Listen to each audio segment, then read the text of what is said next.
Hello everyone, स्वागत है आप सबका आपके अपने परिवार गोल्डन एजुकेशन हब पर। तो चलिए साथियों, आज के इस प्यारे से खूबसूरत से सेशन में जुड़ जाइए और हम क्या करते हैं, अपना जो टॉपिक था उसको ऐसे ही आगे कंटिन्यू बनाए रखते हैं।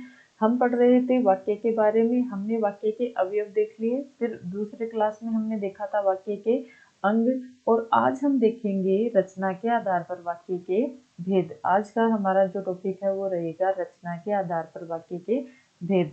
तो सेशन को स्टार्ट करने से पहले मैं सभी से ये कहना चाहूँगी कि ज़्यादा से ज़्यादा है वो अपने क्लास को शेयर करें, सब्सक्राइब करवाएं और अपने दोस्तों के साथ ज़्यादा से ज़्यादा आप इसको फैलाएं और ज़्यादा से ज़्यादा अपने परिवार को आगे बढ़ाएं। तो आज का हमारा जो टॉपिक है वो रहेगा रचना के आधार पर, रचना के आधार पर, रचना के आधार पर वाक्य के भेद। रचना के आधार पर वाक्य के भेद, ये है आज हम देखेंगे। तो देखिए, रचना के आधार पर वाक्य के भेद यानी एक तरह से अगर हम कहें तो व्युत्पत्ति, रचना, व्युत्पत्ति, रचना या बनावट, व्युत्पत्ति, रचना या बनावट, यानी इस आधार पर वाक्य के भेद अगर हम देखें तो इसके आधार पर वाक्य के 3 भेद होते हैं। यानी रचना के आधार पर, रचना के आधार पर, रचना के आधार पर वाक्य के 3 भेद, रचना के आधार पर वाक्य के 3 भेद होते हैं। कौन कौन से होते हैं?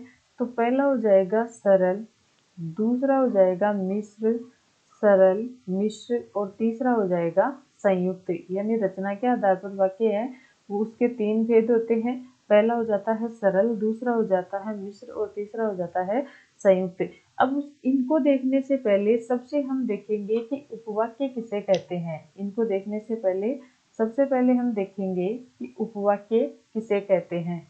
उपवाक्य, उपवाक्य यानी उपवाक्य किसे कहते हैं कि छोटा वाक्य या वाक्य का एक भाग। उपवाक्य क्या होता है? तो उपवाक्य या तो छोटा वाक्य होता है, या तो छोटा वाक्य होता है, या वाक्य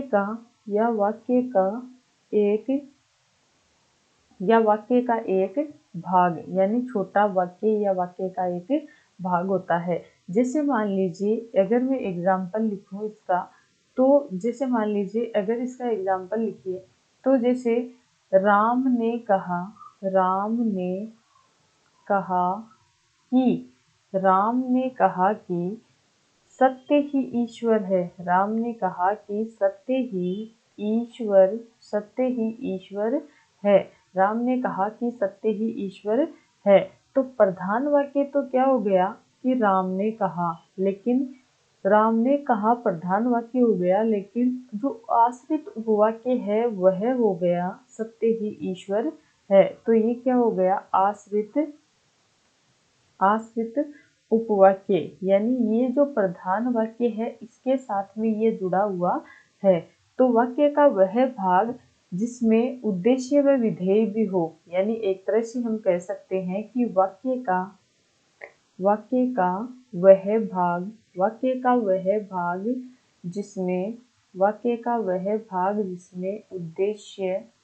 जिसमें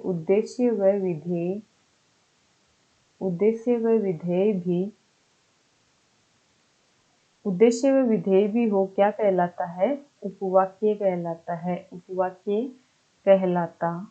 उपवाक्य कहलाता है। यानी वाक्य का ऐसा भाग जिसमें उद्देश्य भी हो और विधेय भी हो, क्या कहलाता है? उपवाक्य कहलाता है। उसके बाद में देखते हैं नेक्स्ट, उसके बाद में हम देखेंगे कि प्रधान उपवाक्य है वो 2 प्रकार के होते हैं। उपवाक्य कितने प्रकार के होते हैं? 2 प्रकार के। उपवाक्य के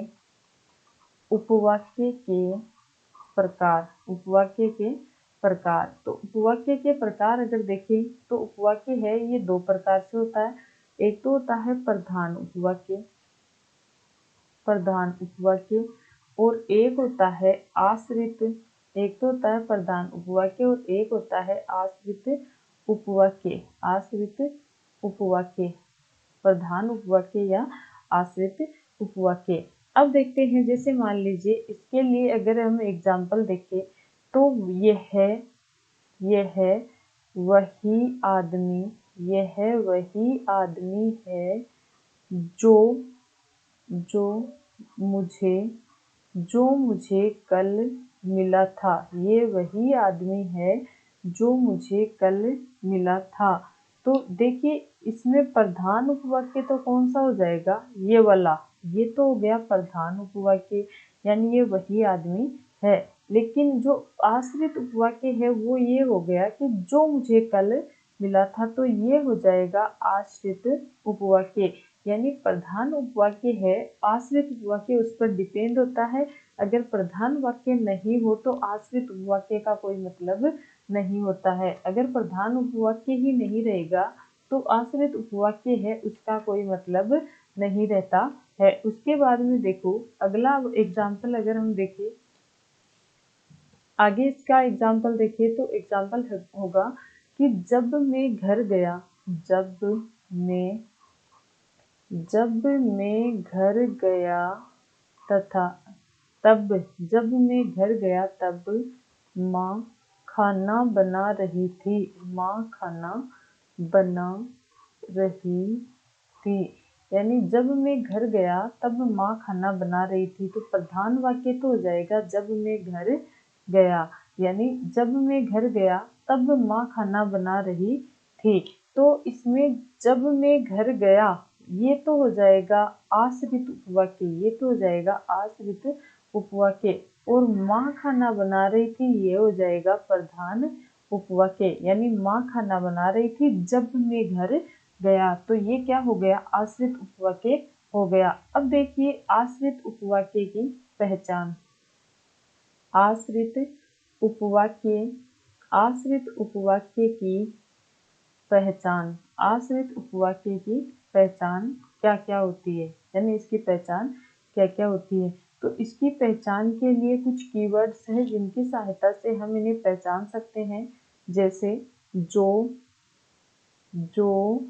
जैसा, जो जैसा, जिसका, जो जैसा जिसका, जिनका, जिनका, जिन्हें, जिसे, जब, जहाँ, जहाँ, ज्यों, यदि, यद्यपि,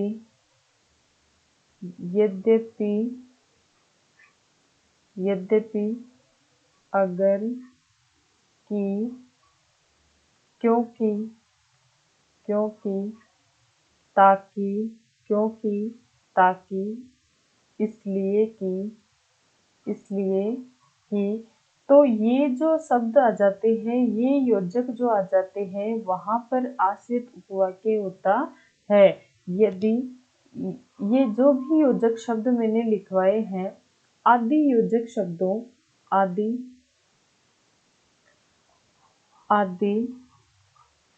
योजक, आदि योजक शब्दों, शब्दों के तुरंत बाद,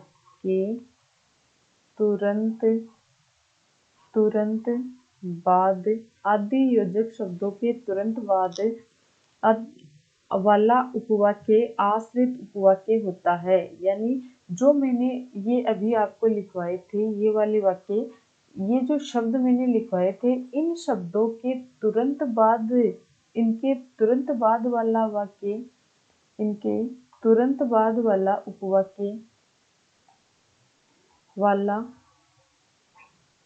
उपवाक्य, इनके तुरंत बाद वाला उपवाक्य आश्रित उपवाक्य कहलाता है। आश्रित उपवाक्य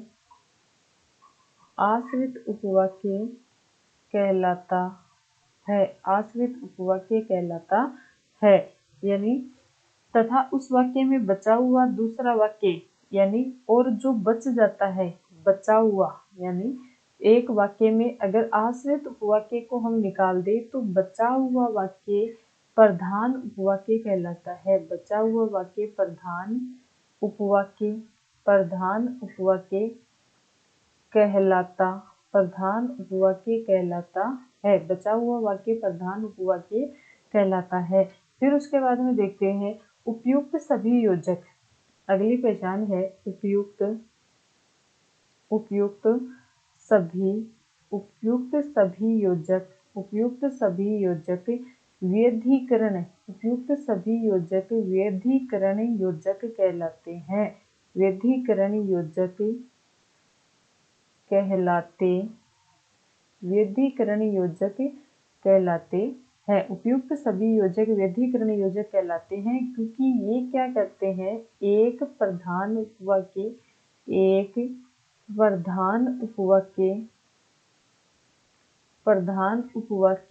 व एक आश्रित उपवाक्य, एक प्रधान उपवाक्य व एक आश्रित उपवाक्य को जोड़ते हैं। एक व्यधिकरण योजक क्यों कहलाते हैं, क्योंकि ये एक प्रधान उपवाक्य तथा एक आश्रित उपवाक्य को जोड़ते हैं। उसके बाद में नेक्स्ट हम देखेंगे प्रधान उपवाक्य की पहचान। प्रधान उपवाक्य की पहचान। प्रधान उपवाक्य की पहचान। प्रधान उपवाक्य की पहचान। अब जो प्रधान उपवाक्य है इसकी पहचान क्या क्या हो सकती है, तो इसकी पहचान के बारे में हम देखेंगे। और तथा एवं, और तथा एवं व या अथवा किंतु पर परंतु किंतु पर परंतु बल्कि अंतः इसलिए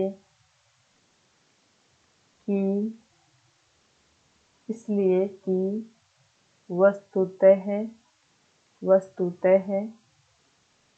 चाहे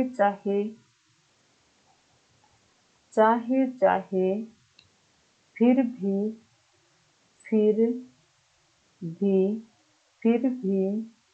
नए वर्ण आदि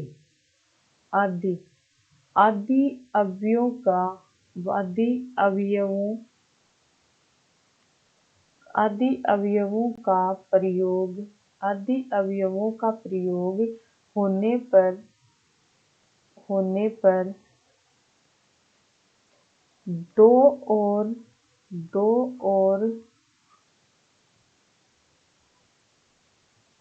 दोनों ओर जो उपवाक्य होते हैं वह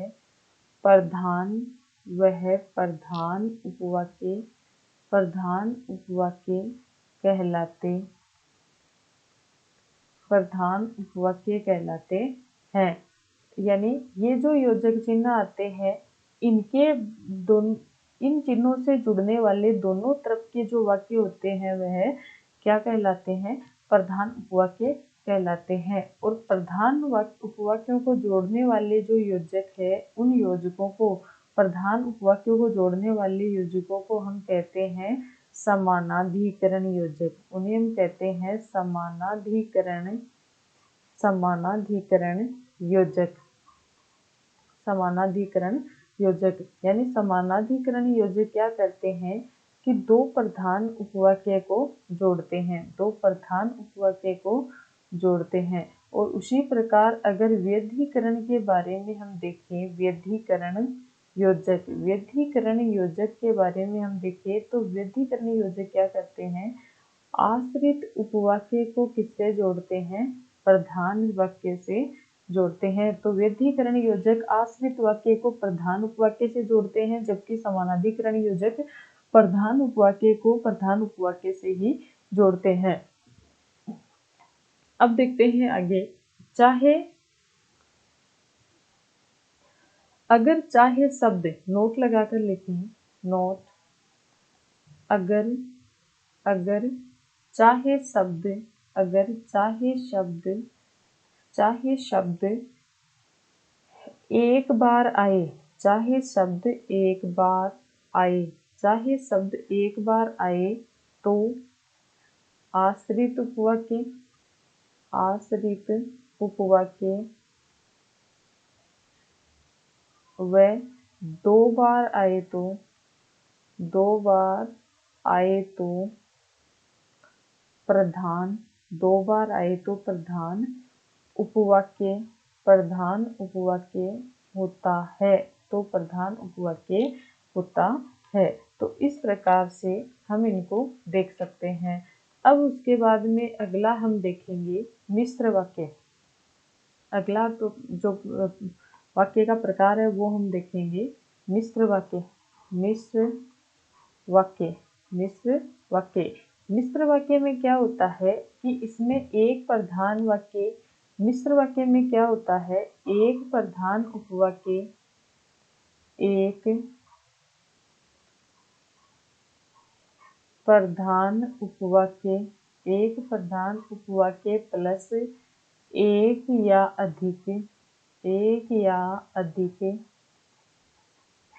एक या अधिक आश्रित, एक या अधिक आश्रित उपवाक्य, एक या अधिक आश्रित उपवाक्य होता है, होता है। एक या अधिक आश्रित उपवाक्य होता है, एक या अधिक आश्रित उपवाक्य होता है,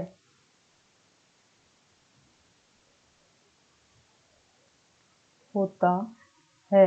एक या अधिक आश्रित उपवाक्य होता है, यानी दो प्रधान उपवाक्य, दो प्रधान उपवाक्य, दो प्रधान उपवाक्य नहीं, दो प्रधान उपवाक्य है वो नहीं होते हैं। इसमें एक प्रधान उपवाक्य होता है तथा एक या अधिक आश्रित उपवाक्य होते हैं। और इसमें क्या होता है, इसमें व्यधिकरण, व्यधिकरण, व्यधिकरण योजकों, व्यधिकरण योजकों का, व्यधिकरण योजकों का प्रयोग होता है, व्यधिकरण योजकों का प्रयोग होता है। यानी जो, जब, जो, जब, यदि, आदि, यानी ये वाले योजक, व्यधिकरण योजक यानी एक प्रधान उपवाक्य को एक आश्रित उपवाक्य से जोड़ने वाले होते हैं, इनका प्रयोग इसके अंतर्गत होता है। अब उसके बाद में हम देखेंगे संयुक्त वाक्य किसे कहते हैं। संयुक्त वाक्य, संयुक्त वाक्य, संयुक्त वाक्य, संयुक्त वाक्य किसे कहते हैं। संयुक्त वाक्य के बारे में अगर हम देखें तो कम से कम, कम से कम, कम से कम दो प्रधान, कम से कम दो प्रधान उपवाक्यों, कम से कम दो प्रधान उपवाक्यों का होना आवश्यक है। इसमें कम से कम दो प्रधान उपवाक्यों का होना आवश्यक, आवश्यक है। कम से कम दो प्रधान उपवाक्यों का होना आवश्यक है। दूसरा पॉइंट है इसमें, इसमें समानाधिकरण, इसमें समानाधिकरण योजकों का, इसमें समानाधिकरण योजकों का प्रयोग होता है, समानाधिकरण योजकों का प्रयोग होता है, समानाधिकरण प्रयोजकों का प्रयोग होता है। तो इसका अगर हम देखें, अगर इसके एग्जाम्पल देखें तो जैसे मान लीजिए एग्जाम्पल, अगर इसका एग्जाम्पल हम देखते हैं तो एग्जाम्पल, अगर इसका एग्जाम्पल हम देखें कि मैं बीमार था, मैं बीमार, मैं बीमार था इसलिए, मैं बीमार था इसलिए नहीं आ सका, मैं बीमार था इसलिए नहीं आ सका, मैं बीमार था इसलिए नहीं आ सका। ये क्या है, संयुक्त वाक्य का उदाहरण है। यानी मैं नहीं आ सका और मैं बीमार था, इन दोनों को इससे कनेक्ट कर दिया गया है, तो ये हमारा जो वाक्य का प्रकार है वो है संयुक्त वाक्य का प्रकार हो जाएगा। अब हम देखें, नोट लगाकर लिखें, नोट, यदि किसी वाक्य में, यदि किसी वाक्य में समानाधिकरण व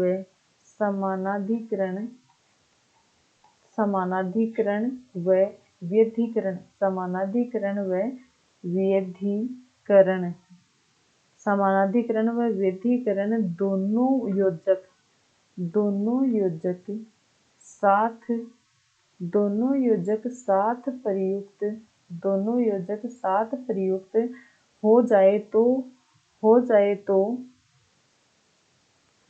साथ प्रयुक्त हो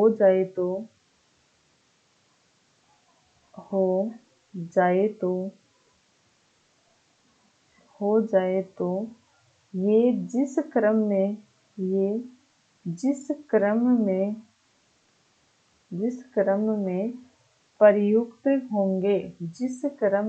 प्रयुक्त होंगे उसी के अनुसार नाम दिए जाएंगे।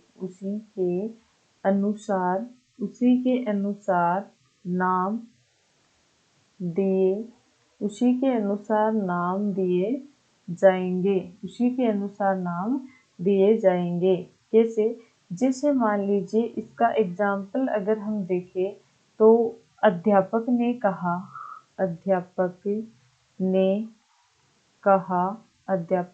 कहा कि मैं हिंदी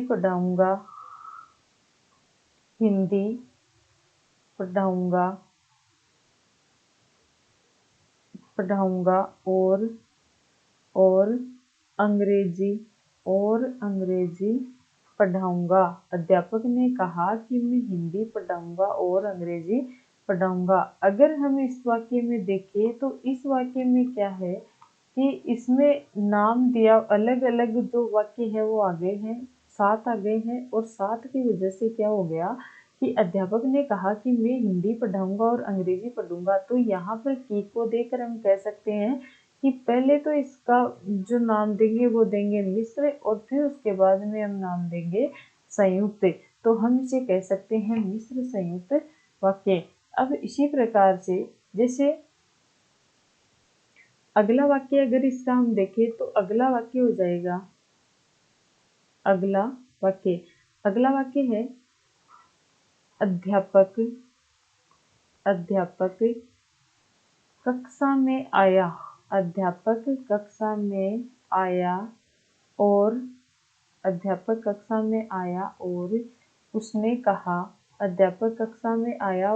कहा कि कल छुट्टी नहीं रहेगी।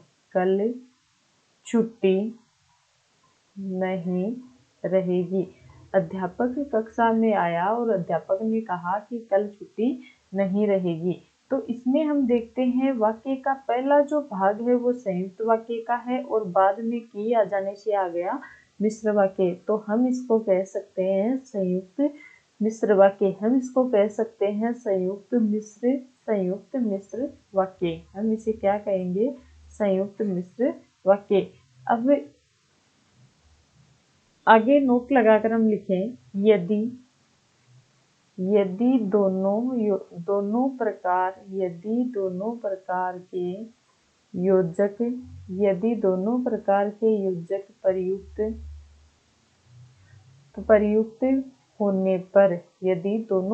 के योजक प्रयुक्त होने पर वाक्य हमेशा क्या होगा? संयुक्त। वाक्य कैसा होगा? संयुक्त होगा। यानी दोनों योजक अगर साथ आ जाते हैं तो वाक्य कैसा हो जाएगा? संयुक्त हो जाएगा। अब उसके बाद में अगला आता है सरल वाक्य। अगला है सरल वाक्य। अगर हम सरल वाक्य को देखें तो सरल वाक्य के अंतर्गत क्या होता है? इसमें क्या होता है? एक उद्देश्य प्लस एक विधेय। इसमें क्या होता है? एक ही उद्देश्य होता है और एक ही विधेय होता है। दूसरा हम देखें कि जो सरल वाक्य है, सरल सरल वाक्य में योजकों का प्रयोग, सरल वाक्य में योजकों का प्रयोग नहीं होता है तथा इसलिए इसके कोई उपवाक्य नहीं होते हैं। उपवाक्य नहीं होते हैं। जैसे मान लीजिए एग्जाम्पल अगर हम देखें तो इसका एग्जाम्पल हो जाएगा मैं कल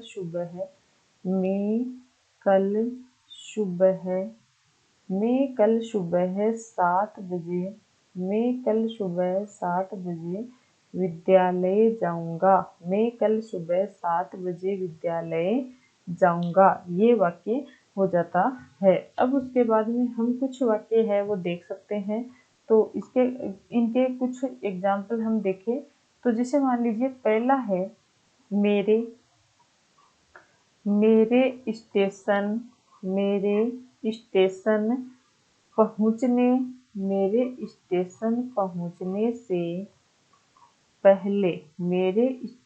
पहुंचने से पहले गाड़ी निकल चुकी थी। मेरे स्टेशन पहुंचने से पहले गाड़ी निकल चुकी थी। ये वाक्य कैसा वाक्य है? सरल वाक्य। ये वाक्य कैसा हो जाएगा? सरल वाक्य। सरल वाक्य की पहचान क्या होती है? एक ही उद्देश्य होता है और एक ही विधेय होता है। फिर उसके बाद में दूसरा वाक्य देखिए, मेरे स्टेशन पहुंचने के बाद गाड़ी आई। मेरे स्टेशन पहुंचने के बाद गाड़ी आई। मेरे स्टेशन पहुंचने के बाद गाड़ी आई। तो ये वाक्य भी कैसा है? सरल वाक्य। ये वाक्य भी कैसा हो जाएगा? सरल वाक्य।